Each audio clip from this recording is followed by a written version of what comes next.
What's up guys, it's Travis Sherman here, and today we are finally getting into advanced editing.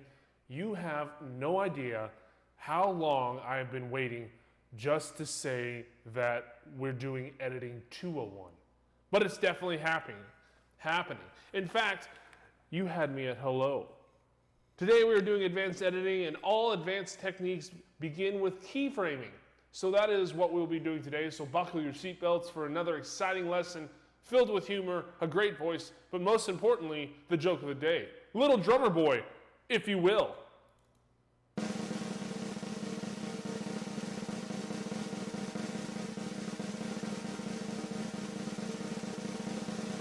Great, good build, good build. So, you guys want to hear a joke about construction? Well, stay tuned. I'm working on it. Boom!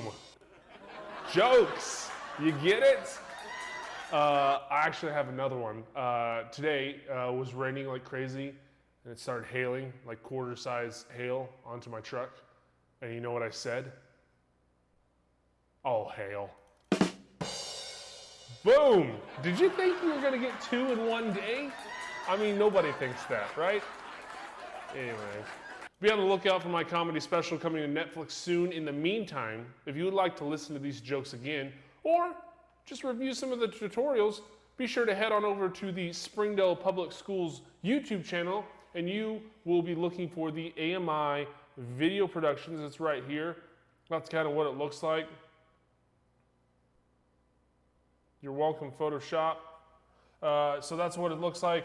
There's loads of content on here, ranging from editing to composition, even to our real cinema experience. Lots of great stuff, so be sure to stop by if you ever need to review. But for now, we have a mission today, and that is keyframing.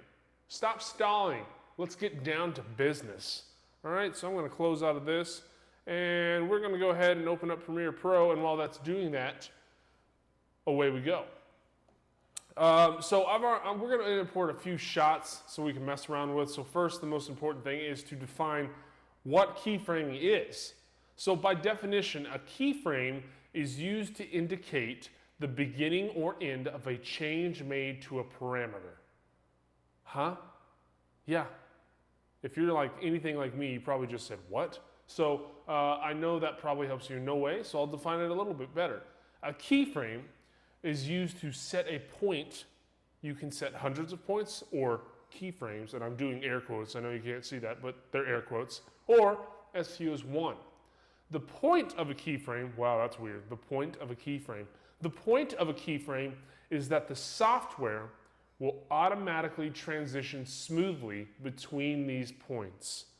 So that is what we're going to be exploring today. So let's get started. We're going to create a new project. I'm just going to call this test. I'm going to save it to the desktop. And yes, we'll just go with that. Okay. So the first thing is we do as always, we're going to import some footage. I've got 3 shots right here that we're going to mess around with today. We're going to import those.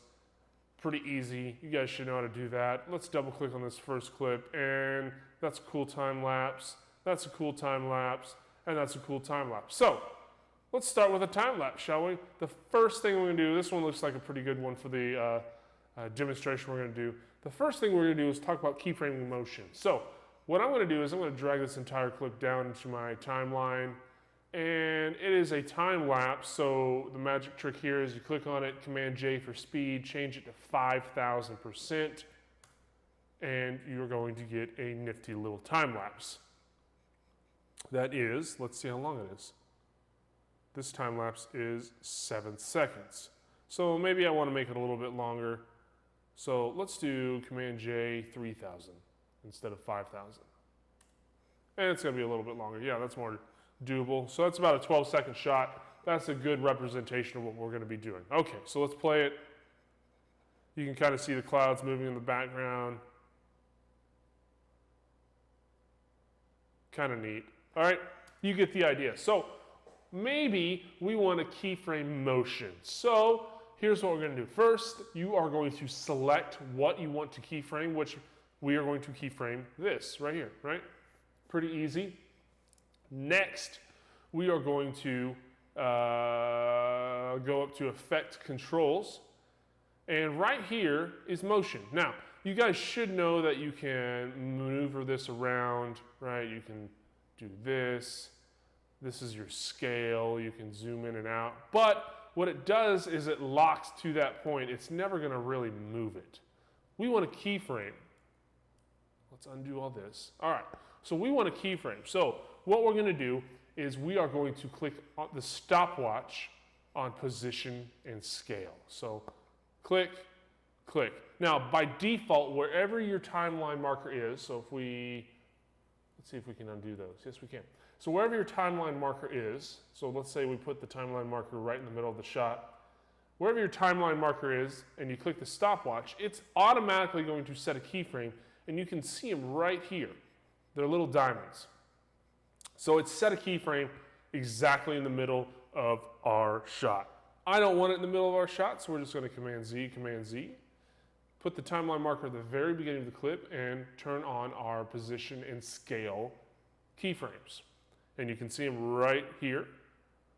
They are on. Okay, so now what I'm going to do is I'm going to go to the very end of my shot, the very last frame that we see, use our arrow keys to back up. There it is. And we are going to change the scale. Let's change it to, let's say 120 to make it extreme. There's 120.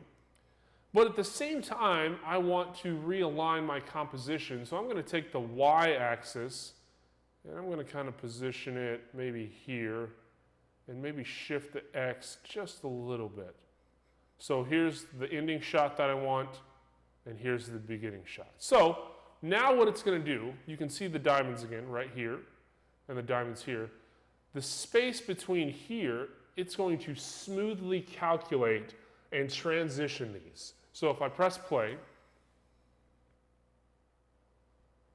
you can actually see it start moving. It's transitioning to that ending shot that we want. Pretty neat. Let's watch it one more time.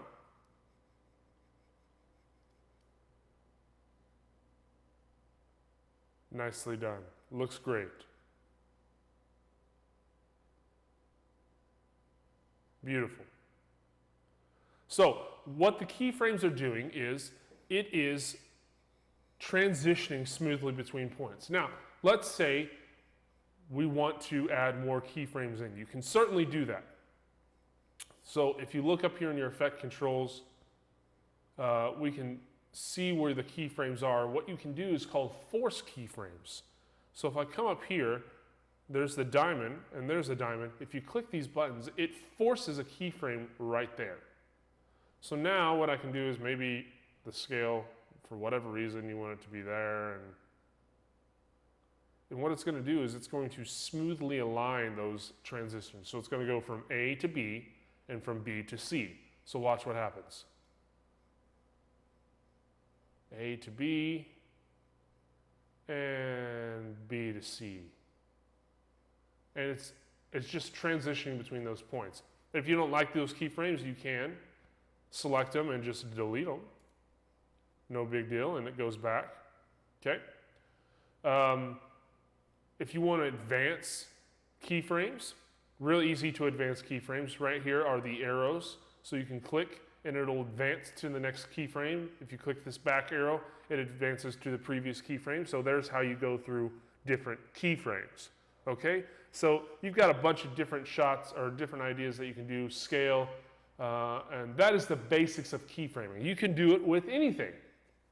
Now what you can do, if you come up to effects, you can go to video transition, dissolve, cross dissolve, and you can add a fade, right? Maybe, there we go. You can add a fade.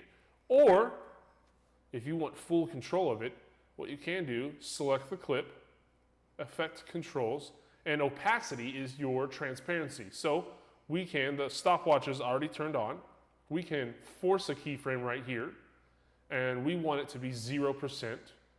And then let's say we want it a long fade. We want it to come up right about here. So we are going to change it to 100%, and it will automatically create a keyframe for us, and it has right there. So now we have this.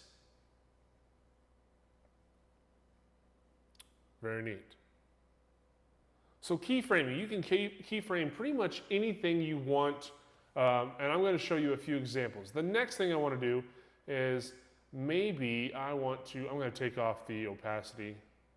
So I'm just going to come here, we're going to delete it, go to the next one, and we will also delete that one, and it's back to 100%. All right, so the next thing I want to do is I want to create a graphic. So we're going to go to the graphics tab. And we're just going to create a nice graphic right in the middle. Keyframing. Just so you guys know what it is. And let's just put it right in the exact middle. Let's scale it up so it's noticeable. Everyone already knows how to, or should know how to do this. If you don't, go to video 101. We are on 201. And I don't know, this looks kind of neat, whatever. And we'll put on a drop shadow so it's easier to see. There we go. Pretty easy to see. Perfect. Okay, so maybe what I want to do is keyframe an effect. So what we can do is come up here. This is what I always do to my graphics. Blur, and we are going to put on Gaussian blur right here. All right, it hasn't done anything yet. So what I want to do is I want the graphic to start coming in right about here. So we'll just slide that over and extend it.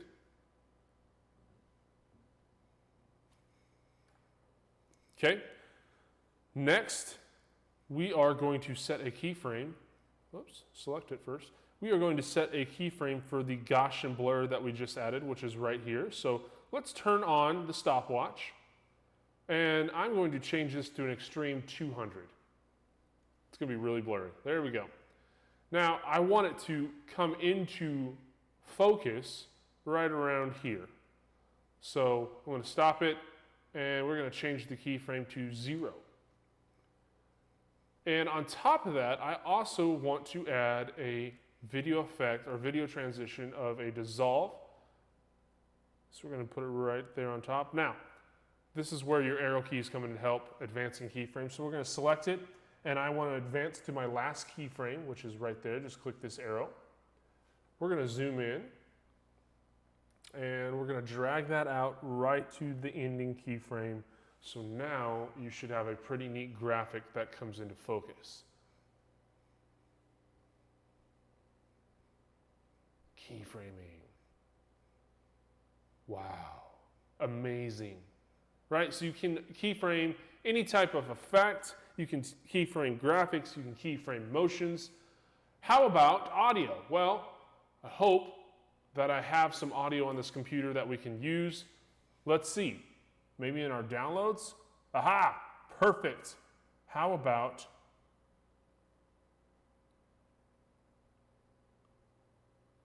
let's use this one, Pomp and Circumstance. Graduation's coming around the corner, so why not use it, right? Let me plug in our audio. Okay, so if we double click on it, we should hear our audio, hopefully.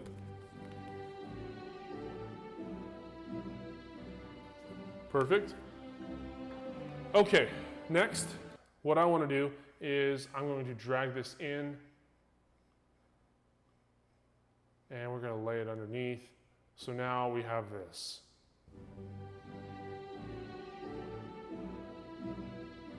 Doesn't it feel like you're about to graduate? Beautiful. Okay, I don't care that it keeps going, that's fine. So what we're gonna do is we're gonna keyframe audio. So I actually we're gonna select it, Effect Controls. By default, remember, if you were watching Editing 101, we said to turn off the stopwatch because that allows you to change the level, right? The stopwatch by default is always on audio. For whatever reason, I hate that. I don't know. I'm sorry, I don't know why it does that. I don't think it should be on, but it is. So what we're going to do is we're going to go to the very beginning, and let's look at the levels. It's hitting right around -12, so I'm actually going to bump it. Okay, 6.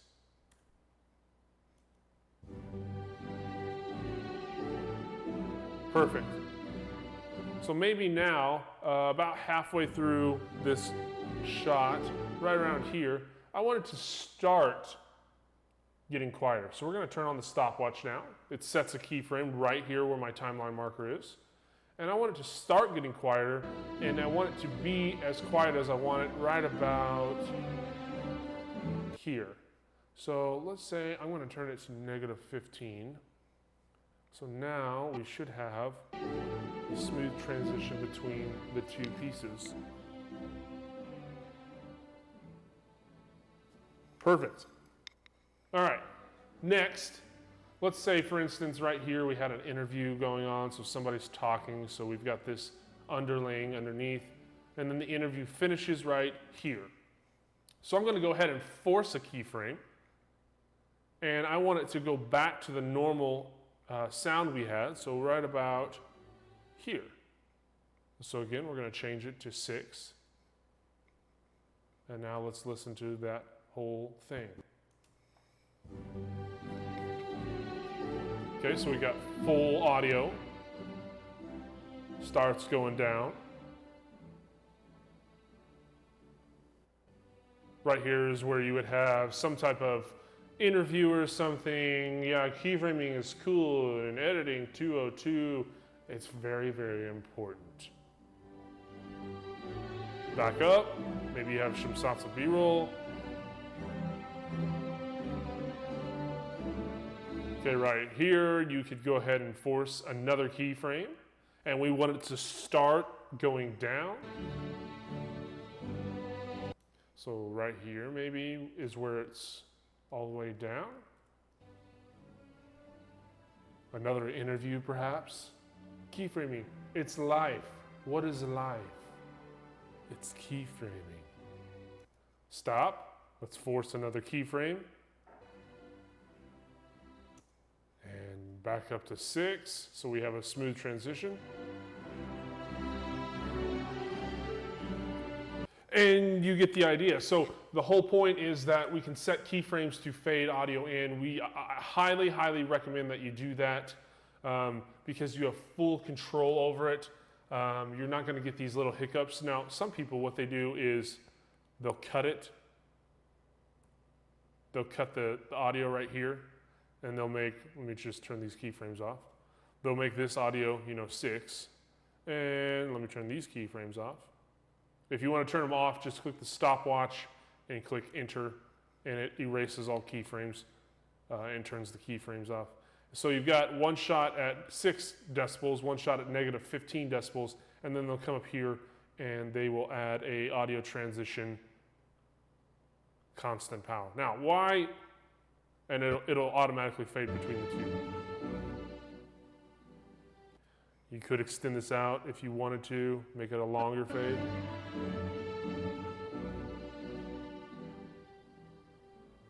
Okay, so why would you not do this? Well, the simple reason is what you have done is you've created 2 independent shots. Shots, I use that term loosely. You've created 2 different shots or audio tracks. Premiere Pro is not an audio editing software. So it has a little hiccup here and there. So what happens is it reads this file, and then it reads this file and tries to mesh the 2 together. So every once in a while, you'll hear like hiccup, or you'll hear a slight pop or something like that. Not all the time, but sometimes. And so that's why that's occurring, is because it's reading 2 different files. So it's always best to not do that and use your keyframes, because it still maintains the integrity of one file. So that's what I would recommend. All right, so the last thing we're going to do is we are going to keyframe color. So what I'm going to do is I'm going to go into my color. I'm going to select a shot. I'm going to go ahead and edit some nice color into it. Let's say I bump up the exposure. Maybe that's our next tutorial, is coloring. Let's bump the contrast, take the highlights down a little bit, increase the shadows, take down the blacks. We're going to go ahead and make the saturation 90. Why do I do that? Because it maintains the integrity of skin tones better. I think we should do a tutorial on coloring. Sharpen it. I like to sharpen it about 12 pixels. And maybe we just go crazy and add some vignette to it. And there we go. So we got a nice little color there. Before, after, before, after, before, after, before, after. Looks good to me. All right, so we're going to keyframe color. Let's go back to default now. So if I come up here to Effect Controls, you can see under Lumetri Colors that we have all of our properties. We've got the basic color correction that we just did. So you can keyframe exposure. You can keyframe the shadows. Let me just show you. So we're going to do the extreme. This isn't going to look good, but we'll just do it. So I'm going to keyframe exposure. So my first keyframe goes here, and I want it to go right about here, and it just blows out, right? And so now when you play it, it's going to gradually get brighter until it blows out. You can certainly do that if you go to here, and let's drop it down to Creative. Saturation, again, I'm going to force a keyframe by turning the stopwatch on. And let's go to right about here, And right about here, I want it to be 0. So we're just going to change it. And now we have a keyframe where it goes into a black and white shot. Ta-da! So you can definitely keyframe color. And there you have it. If you are still watching, you have officially mastered keyframing, and I hope you use this to your advantage for the rest of your life. It's important. You're important. You is kind. You is smart. You is important. It's hard to believe that we are starting to close out our tutorials this year. We have been covering a lot of great stuff. Who knows though, maybe we just keep pushing and continuing on because education never really ends. Am I right? Anyway, up next we will actually continue with keyframing as we start venturing into Adobe After Effects. That is going to be exciting as we start learning the foundation of After Effects and how to design your lower third. So look forward to that. Until then, I'm Travis Sherman, and we'll see you next time.